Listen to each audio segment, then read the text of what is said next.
Bueno, muy bien, gracias, Giovanni.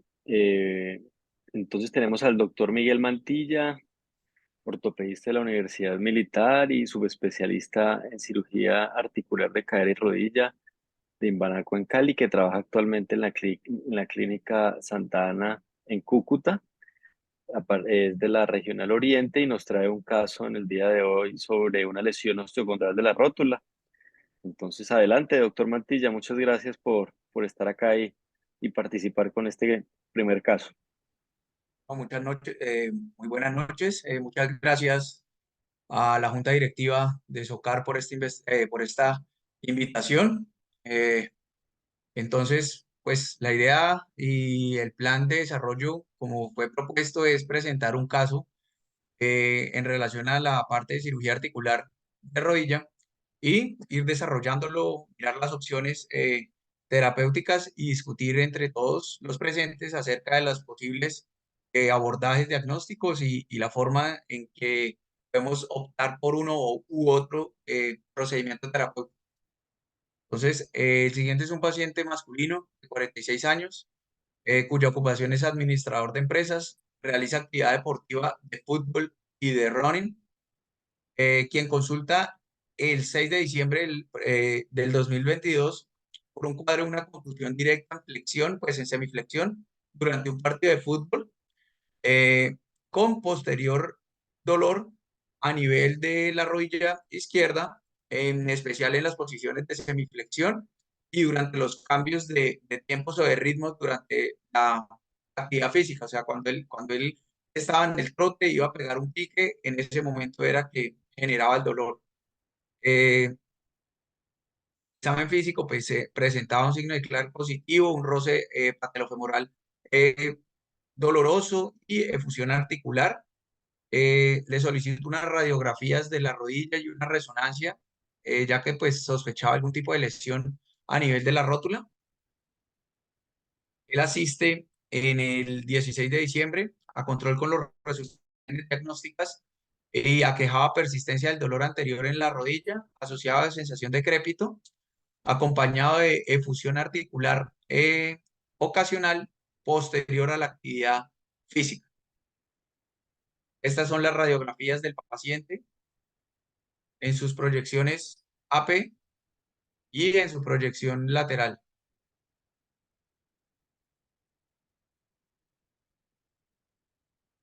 En cuanto a la resonancia magnética, pues se observaba una hiperintensidad a nivel de la faceta medial de la rótula con un edema subcondral y una imagen sugestiva de una lesión osteocondral en la misma faceta medial. Los cortes coronales se evidenciaba una lesión osteocondral a nivel de la faceta medial y en los cortes sagitales también se veía el compromiso tanto de edema óseo como de la lesión osteocondral.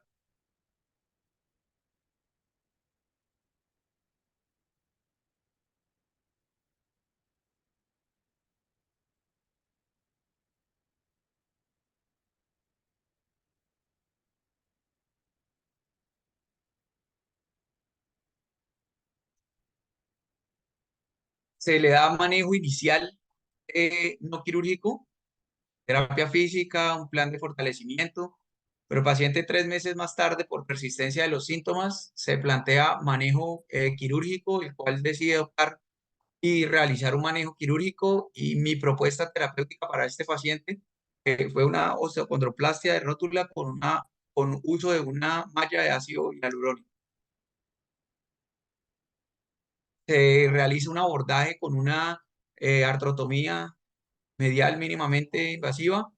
Estos eran los hallazgos del paciente y se le realiza la colocación de la malla de ácido hialurónico a nivel de la lesión osteocondral.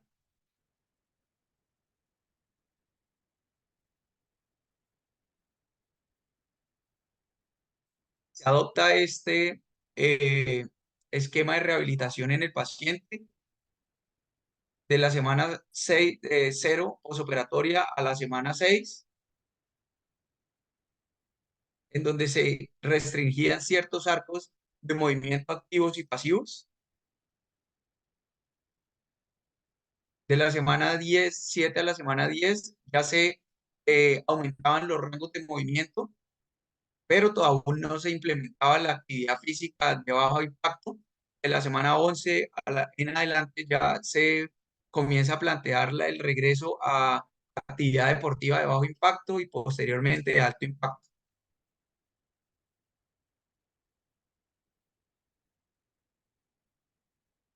El paciente se es controlado meses más tarde de su cirugía, completamente asintomático, sin dolor, sin sensación de crépito, ya retorna a su actividad de running, se inicia con un pace de 7 minutos kilómetros, se le pide que realice cambios de ritmos y el paciente lo realiza.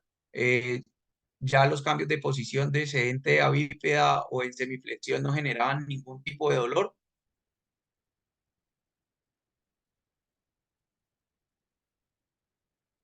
Esta es la actualidad del paciente, los rangos de movimiento completamente asintomáticos, sus actividades completamente asintomáticos.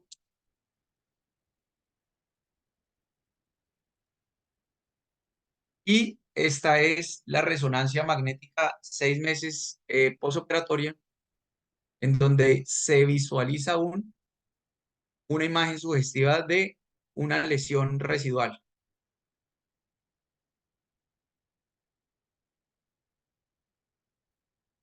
Cabe resaltar que pese a que se ve esa imagen de lesión residual, no existe ningún tipo de edema óseo. eh,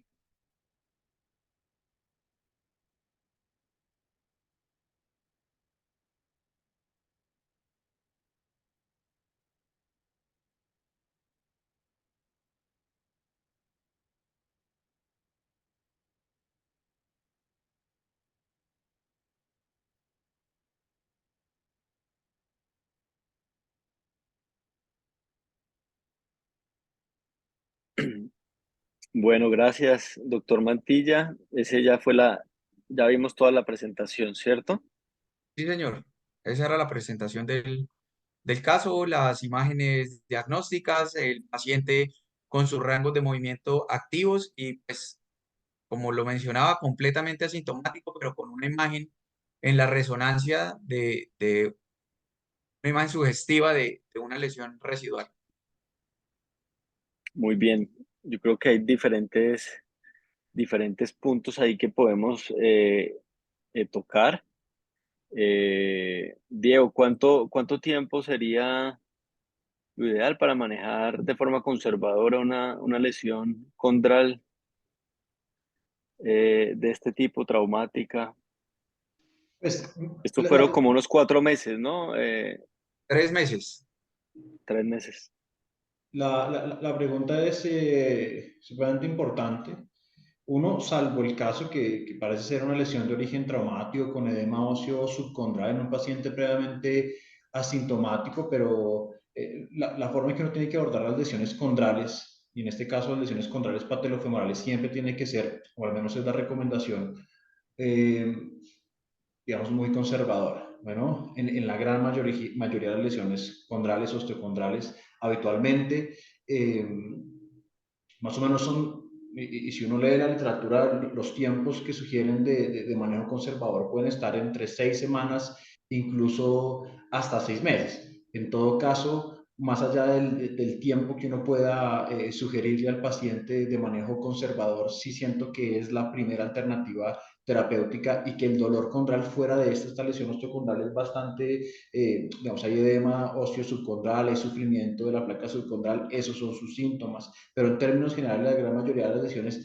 deben mirarse con cautela y el dolor, o mejor dicho, acuñarle a la lesión osteocondral la causa del dolor siempre debe ser un diagnóstico de exclusión una vez uno haya desestimado, descartado otras patologías que pueden explicar sus síntomas. Pero en resumidas cuentas, el tiempo más o menos está entre 6 semanas y 6 meses. Habitualmente yo en mi práctica son 3 meses de fisioterapia y rehabilitación antes de considerar ofrecer a un paciente en una lesión osteocondral o condral de rótula el manejo quirúrgico.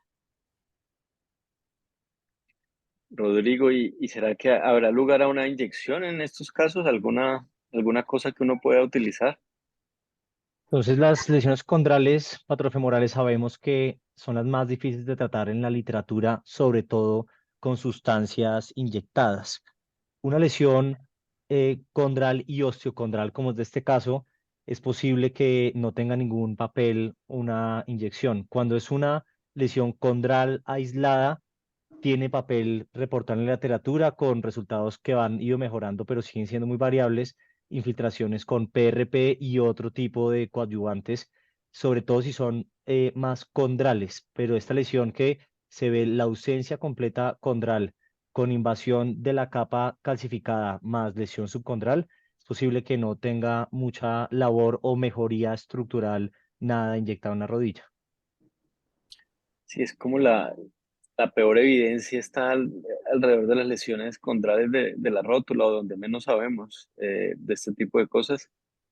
Sin embargo, a veces uno incluso se ve en situaciones en las que lo considera antes de una cirugía, ¿no? Preguntaban en las preguntas, doctor Mantilla, si había lesión en espejo en la tróclea.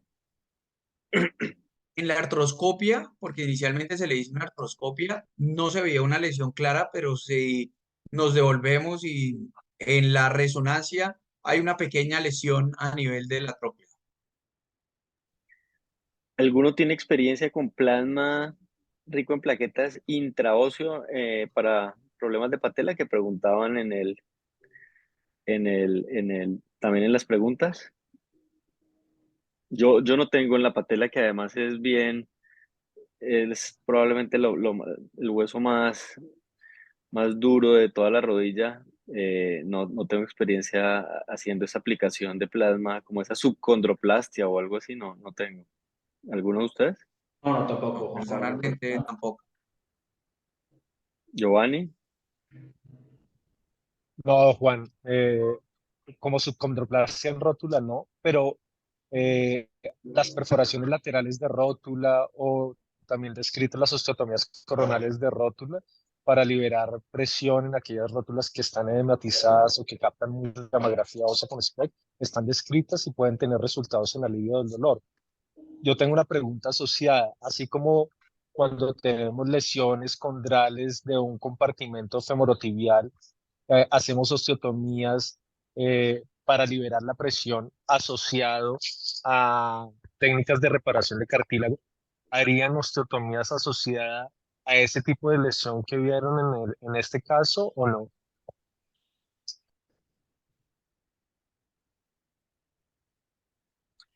Yo creo que es importante tener en cuenta la localización de la lesión. Era una lesión en la en la carilla medial de la rótula, en una patela con tendencia a la baja, según esa veía en la radiografía lateral, eh, y más o menos como hacia la parte central, si la vemos en la imagen sagital, digamos de proximal a distal. Eh, Yo realmente, pues, en este caso, probablemente lo único que podría tener alguna utilidad sería anteriorizar. Sin embargo, yo creo que es importante ver la etiología de la lesión y esta fue una etiología traumática, o sea que no pensaría que propiamente dicho sea necesario hacer una osteotomía anteriorizadora en ese sentido, que no hace parte de la etiología del problema. Yo estoy parcialmente de acuerdo con Juan Pablo, pero sabemos que la osteotomía anteriorizadora va a cambiar las fuerzas de presión del polo inferior al polo superior. Digamos, una de las contraindicaciones sería si esta lesión hubiera sido del polo superior, pero si pensamos en el futuro de esta articulación, sería interesante tratar de ver cómo se le quita algo de carga asociado a la región de la tróclea. Y una osteotomía anteriorizadora de pronto nos pasa a la zona de arriba un poquito más presión, pero creo que teniendo en cuenta el origen, el grosor de la lesión, el diámetro o la circunferencia de la lesión, es posible que sea una consideración a discutir. Una de las cosas creo que me parecen importantes, que además es de las preguntas del doctor Mantilla, es qué hacer ahora con un paciente asintomático con buenos rangos de movilidad, pero además de eso, con una imagen en resonancia clara de un escalón articular y una lesión condral que quedó, digamos, asociada al manejo. Si vale la pena prevenir algún tipo de lesión en espejo en la tróclea con una nueva resuperficialización de algo, o vale la pena simplemente observarlo y según clínica ir viendo a ver qué hacemos, porque ese es el escenario que me parece muy complejo este caso de saber qué hacer de aquí en adelante. Yo la verdad, frente a esa, por hecho, uno no está muy acostumbrado a ver las resonancias magnéticas postquirúrgicas de las estrategias restaurativas condrales. En este caso ha sido una malla de ácido hialurónico sola, ¿cierto, Miguel? O sea, no le Sí, hiciste nada señor. más, solamente fue la malla. Uno no está acostumbrado a verlas y si uno seguramente hiciera un mock-up, si hiciera una evaluación objetiva de cómo se ve esa resonancia magnética con un score de mock-up, seguramente obtendría resultados bastante similares a los que reportan la literatura, que es más o menos 40, 45.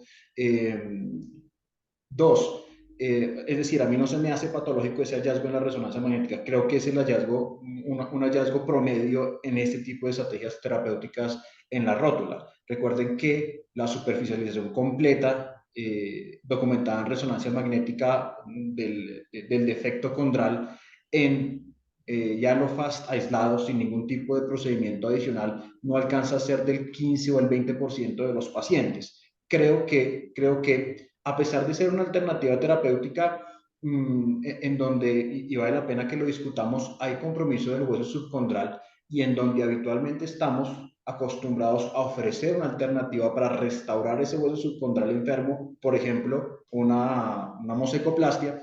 Es bien interesante cómo reversa el edema subcondral y creo que ese es el reflejo de un muy buen resultado clínico a corto plazo. Recuerden que lo usual, lo habitual, en la gran mayoría de estrategias reparativas condrales es la transitoriedad. No sabemos mucho qué pasa a largo plazo con el Yalofast o la masa de ácido hialurónico, pero creo que es el resultado esperable para esta alternativa terapéutica y creo que no, es un muy buen resultado. Entonces no siento que sea una falla, no siento que no, y sobre todo es clínicamente el paciente cómo está. Y la reversión del edema subcondral para mí es el reflejo de que está bien y que seguramente ese hallazgo imagenológico es el promedio de los hallazgos imagenológicos que uno puede encontrar con ese tipo de estrategias terapéuticas. Yo creo que les voy a dar mi enfoque. Yo pienso que al menos en los cortes axiales se veía un compromiso pequeño del cartílago. Creo que lo más importante era subcondral de lo ocurrido ahí. Yo pienso que hubiera sido un poco más paciente en términos del manejo conservador. Eh, para mí, siempre que hay compromiso del hueso subcondral, yo creo que hay que tratar eso. Y en ese caso, creo que las estrategias que manejan superficie, como puede ser Macy o cualquier estrategia con cultivos de condrocitos, o en este caso un andamio superficial, creo que es insuficiente para tratar el problema porque hay un hueso subcondral que está enfermo, que está afectado. Se han descrito técnicas como de tipo que las han llamado sándwich, en las que se toma ese hueso, se quita ese hueso enfermo y se injerta con un nuevo hueso, con un autoinjerto, y encima se pone la malla. Esa podría ser una estrategia, pero creo que estamos viendo algo en la resonancia posoperatoria que no es tan infrecuente ver en algunos casos que hemos visto en chats académicos de casos posoperatorios tratados con este andamio, y es que tenemos un crecimiento como casi que exofítico, como prominente por fuera de lo que quisiéramos que rellenara ahí ya, eh, y eso puede ser dado a veces por esa unión. Usualmente este tratamiento tiene microfracturas también asociadas porque se debe nutrir de ahí para que tenga esas células de la médula ósea que vayan a poblar el andamio. Y no sé si puede ser en relación a que en varios lugares se está utilizando no solo una capita del hielo fast profundo, sino como se utilizó en este caso, que fueron doble capa, buscando, porque uno siempre está pensando, yo quiero rellenar la lesión y quiero dejarla a ras. Entonces la dejo a ras, si pongo dos capas, la dejé a ras, pero de pronto eso está contribuyendo a crear ese crecimiento exofítico, pero creo que no es una complicación rara. Yo estuve revisando la literatura y hay algunos reportes de casos donde se ve ese crecimiento así por más allá de lo que de la superficie articular y que incluso en algunos casos han tenido que entrar pues con el shaver y regularizarlo. Afortunadamente este paciente no lo tiene, pero sí el color es muy diferente al del cartílago, ¿no? El color no es el color del cartílago que está alrededor, es un color diferente, un fibrocartílago finalmente o un tejido que se está formando, pero hay que tener cuidado porque incluso a veces se forma hueso y algunos, como les decía, en la literatura la mayoría de los resultados que se presentan son los resultados positivos. Yo creo que hay que también como que sea también la ocasión para decir cuando tenemos estos casos que de pronto no van como son, deberíamos de pronto juntar los casos porque uno a veces ve que con estas mallas se puede formar hueso en lugar de formarse cartílago y el paciente puede seguir sintomático. Entonces, en ese orden de ideas, eh, probablemente, obviamente, lo estamos haciendo simplemente como un ejercicio a partir del caso, pero creo que una opción en mi cabeza hubiera sido de pronto tratar ese hueso con hueso sano y luego la malla, o utilizar una estrategia tipo aloinjerto fresco o unos OATS, que el problema de los OATS es que la forma tan única de la patela que casi nunca empata con la forma que tiene el cóndilo, pero a mí lo que más me preocupa siempre es la diferencia del grosor del cartílago con el del cóndilo, que entonces, ¿qué hago? ¿Lo dejo a la altura del hueso o dejo el hueso salido y el cartílago más delgado para que quede la superficie igual? Esa parte no me mata de los OATS, pero ese es como el enfoque que yo haría usualmente para este caso. Y como decía Diego, yo creo que hasta las microfracturas van bien a corto plazo. Entonces, pues, obviamente hay que esperar. Por ahora el paciente está contento, las cosas van bien, eso está muy bien. Pero ya en términos de pronto de lo que nos deja un caso como estos y enseñanzas, tendría yo esos serían como mis comentarios, Giovanni. ¿Tú qué opinarías de tener alternativas pues ya tenemos alternativa de utilizar cartílago particulado, no pulverizado como cartílago joven pulverizado, sino utilizar restos de cartílago y a través de las canastas recolectoras utilizarlo en superficie? No hay mucho al respecto, lo que hay es más de cartílago joven particulado, pero digamos que se está simulando eso con una malla de fibrina. Estoy de acuerdo que el lecho subcondral es lo más importante, pero en el resultado de este caso, uno ve que el hueso no está hematizado. Lo único que le preocupa a uno es la superficie articular, pero el resultado funcional es muy interesante. También habría que medirlo en escalas funcionales para ver qué tanto resiste la actividad física de ese paciente, aunque lo que nos muestra el doctor Mantillo es muy satisfactorio. Yo pienso que utilizar el cartílago particulado es una alternativa, pero nuevamente ahí, si fuera a utilizar esa alternativa, creo que hay que hacerle algo al hueso también, primero. Es dispendioso para los que lo han hecho, pues saben que fragmentarlo a fragmentos uno, de 1 milímetro es bien dispendioso para lograrlo. Y bueno, yo por lo menos no he tenido acceso a estos dispositivos que ayudan a fragmentarlo y no sé si el tamaño que entreguen sea pues el que uno quisiera tan pequeño, ¿no? No lo he utilizado, pero es una opción también. Eh, es una opción también para este caso. Había algunas preguntas más, decía el doctor Omar Amado, que sí le hacen siempre resonancia magnética de control, incluso si está asintomático. No sé ustedes qué piensan acerca de eso. Bueno, en ausencia de síntomas, habitualmente no tomo resonancias magnéticas de control en términos generales. Y eso es bastante interesante porque la evidencia es muy controversial en cuanto a pacientes, en cuanto a la correlación entre los hallazgos imagenológicos y los clínicos.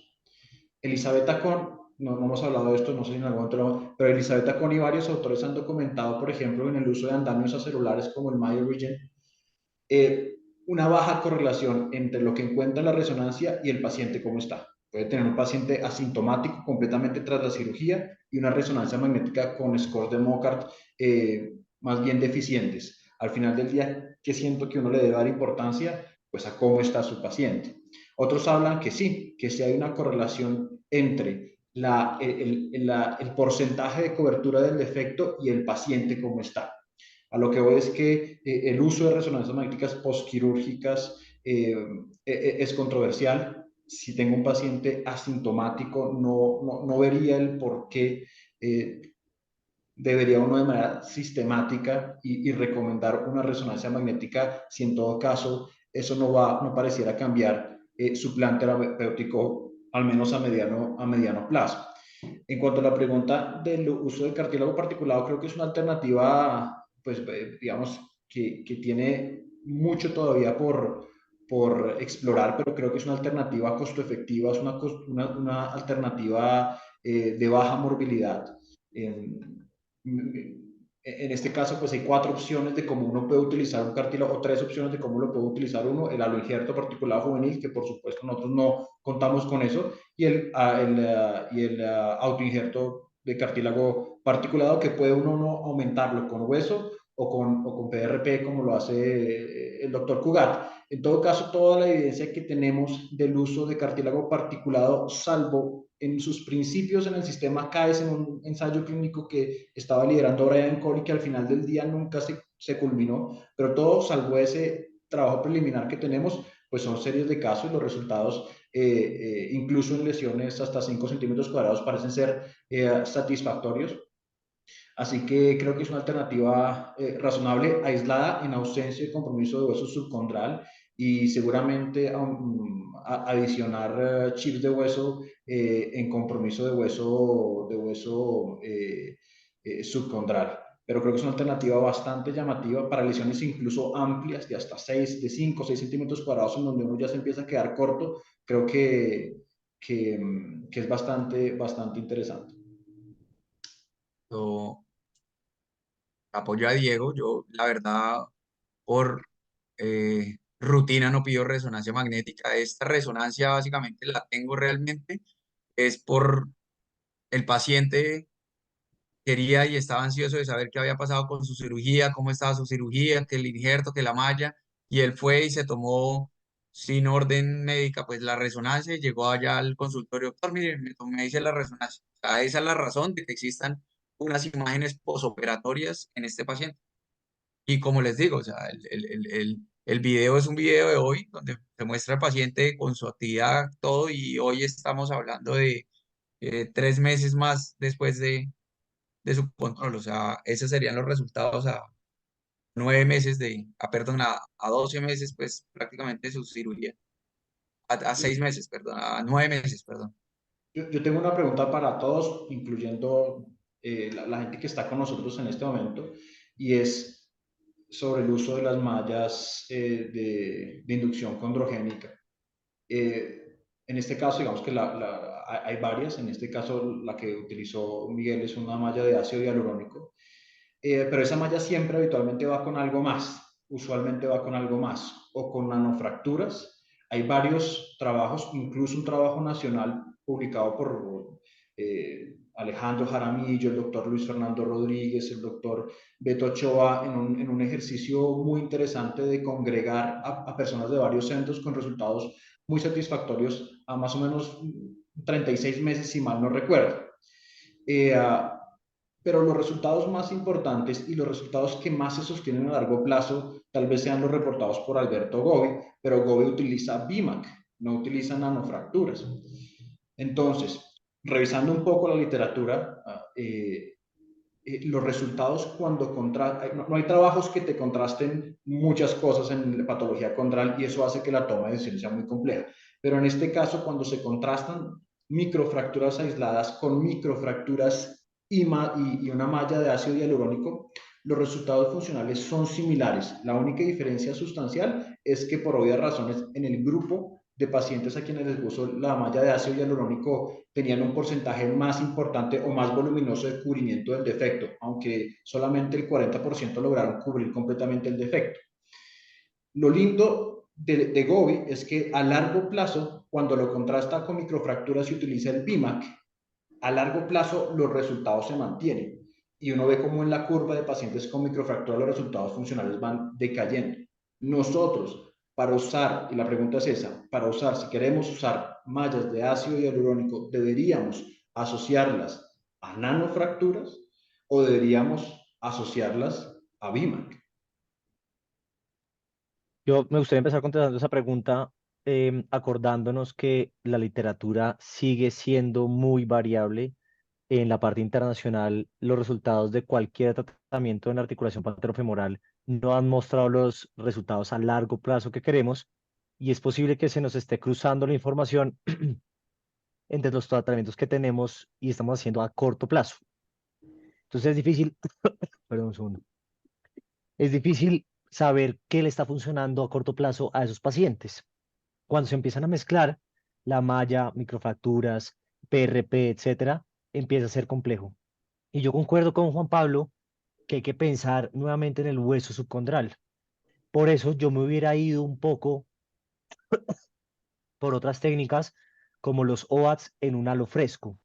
Eso me soluciona los dos problemas que tengo, evitando otras situaciones.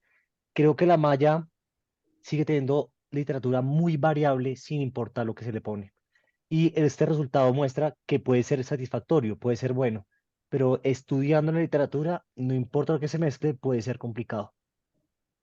Yo hago esto y aquí sí quisiera preguntarle directamente a Juan Pablo. Yo tuve la oportunidad de leer su tesis doctoral y uno de sus hallazgos más importantes en un laboratorio in vitro en animales era, y me corregirá Juan Pablo porque hace sentido los hallazgos de Gobi desde este argumento pues preclínico en animales. Y si mal no recuerdo, los resultados histológicos de solo poner un coágulo de sangre en el defecto condral eran muy buenos.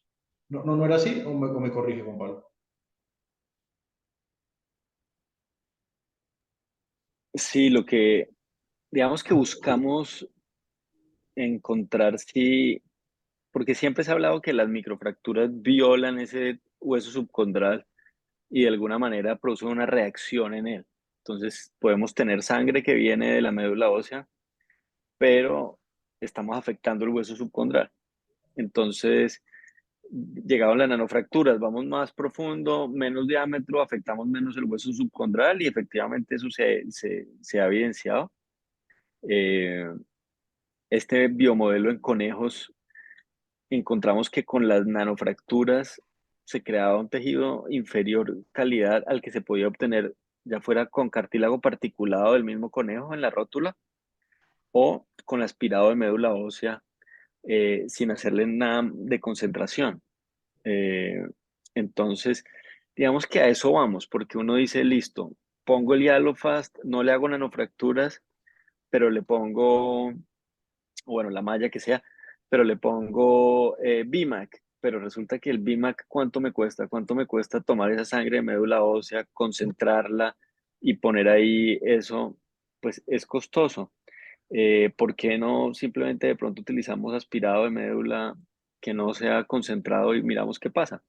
Entonces, eso es como lo que se busca responder. Yo creo que la literatura todavía no lo ha encontrado la respuesta, pero sí encontramos en el estudio en conejos que nos iba mejor con eso que con las nanofracturas, Ujú. que nos iba mejor con el cartílago particulado que con las nanofracturas solas, que al final estamos buscando, o lo que sería ideal sería encontrar una solución que fuera de un paso, de un solo paso, o sea, sin tener que cultivar condrocitos y volver, y que sea económica, que sea disponible en nuestro medio para todo el mundo. Estamos en una fase nueva que probablemente presentemos eso ahora en el Congreso Nacional, en mayo, en la que pasamos a un biomodelo de mayor tamaño, ovejas, y les hicimos una lesión también en la rótula, una lesión condral, y unimos ese tratamiento. Entonces, unamos lo que mejor nos fue en los conejos. Entonces, tenemos cartílago particulado con aspirado de médula y pues encontramos más porcentaje de relleno de la lesión, que al final es uno de los criterios, no sé si uno revisa los motivos de falla en el tratamiento de las lesiones osteocondrales o las lesiones condrales, y los motivos de falla de las microfracturas es que las que tenían menos, las que producían menos tejido reparativo, no alcanzaban a rellenar o entre menos rellenen la lesión condral, tienen mayor probabilidad de falla. Entonces encontramos mejores resultados de llenado en esta técnica y que comparado con nanofracturas y con historia natural, y encontramos también mejor calidad con la escala de ICRS-2 en el microscopio. Entonces estamos en eso. Igual esto con biomodelos son tamaños de muestra pequeños porque uno no puede pues sacrificar tantos animales. Siempre hay que buscar minimizar eso, pero hay resultados ahí prometedores. Entonces yo creo que hay espacio aquí todavía para que la literatura siga creciendo. Creo que este es un caso muy interesante de una patología que puede llegar a ser relativamente frecuente en la práctica y que nos deja bastantes enseñanzas. El paciente va evolucionando muy bien y eso, pues al final es lo que más nos interesa con nuestros pacientes, ¿no? No sé si tengan algún otro comentario o alguna otra cosa que comentar. Había una pregunta sobre si hacíamos un second look artroscópico. Yo creo que es más o menos lo mismo que con la resonancia, ¿no? Si hay algún motivo que nos haga pensar que lo necesitamos, a veces el paciente tuvo una lesión meniscal y entonces aprovechamos y miramos, o le está yendo mal y aprovechamos y miramos, pero no es algo que hagamos de rutina, a no ser que sea de pronto una investigación formal o algo así que cubra los costos de ese procedimiento adicional.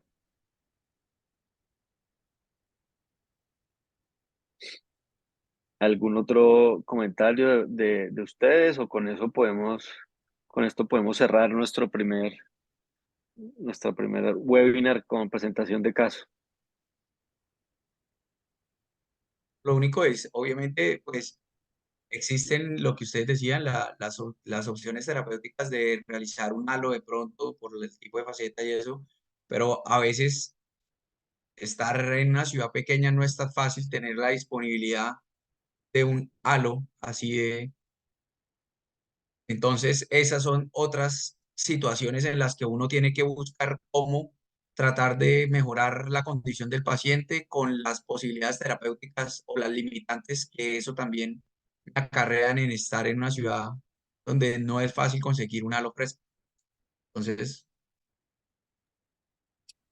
Sí, sin duda todo el contexto de lo que uno tiene disponible hace parte de la toma de la decisión acerca de qué tratamiento realizar.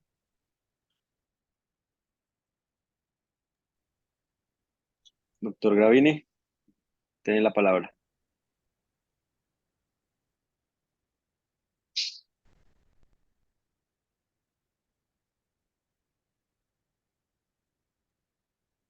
Bueno, les agradecemos entonces al doctor Mantilla, a nuestros panelistas y a todas las personas que se conectaron a través de Zoom y de YouTube. La idea es que vamos a tener un caso de estos cada mes, y vamos a ir buscando cómo perfeccionar para que le saquemos el mayor provecho a esta actividad y podamos participar y que sea lo más interactivo también. Entonces, muchas gracias y buenas noches.